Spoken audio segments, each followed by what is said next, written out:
Hello everyone and welcome back to another video from Harry Potter Folklore, and today's video is going to be a special one because we're going to be talking about this man right here, Lord Voldemort.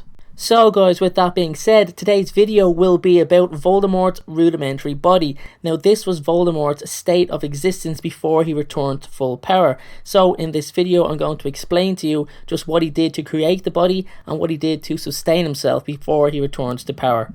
So any remote Harry Potter fan knows that Lord Voldemort was the most powerful dark wizard who ever lived. In fact, no other dark wizard even came close to matching his power. And there was of course Grindelwald, but compared to Voldemort, he was about as powerful as Ron Weasley was with his broken wand in second year. Okay, so that was a little bit harsh on Grindelwald, and I will admit he was immensely powerful, but Gellert, I'm very sorry, you just cannot match the Dark Lord for greatness. Now speaking of greatness, Voldemort achieved a power so great that he managed to achieve immortality through the creation of Horcruxes. Now as many of you know, the consequence of ripping the soul apart is so severe that should the wizard be destroyed, its anchor to the living world would be in the form of something that most, if not all, will consider a fate worse than death. And Voldemort, as we all know, suffered this fate when his killing curse backfired and left him disembodied in Godric's Hollow. He was left a shell, less than a ghost, but alive still.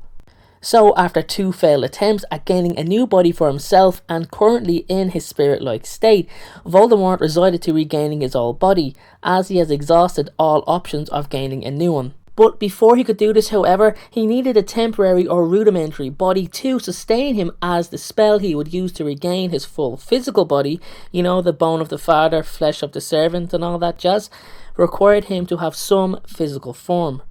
So, to acquire this rudimentary body, Voldemort had to have Wormtail brew a specific potion, as the Dark Lord had no physical form, remember.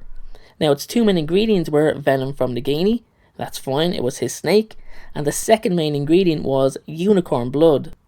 Now, when unicorn blood is consumed, it would keep the drinker from certain death, but at the terrible cost of inflicting a cursed life upon said drinker. It is thought though that because of Voldemort's torn soul and current state, that any curse from drinking unicorn blood would be non-effective on him.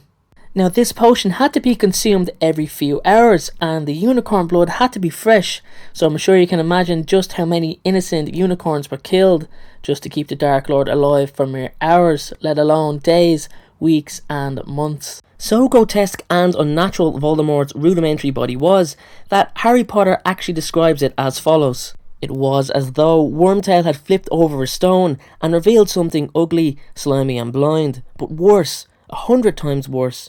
The thing Wormtail had been carrying had the shape of a crouched human child, except that Harry had never seen anything less like a child.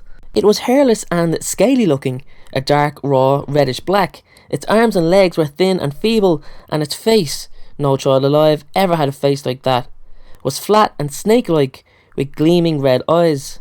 The thing seemed almost helpless. The body gave Voldemort the ability to cast spells, and powerful spells at that. He created his final Horcrux in Nagini while in this form after he murdered Bertha Jorkins. However, he still needed to be tended to almost constantly and was in a feeble state a lot of the time.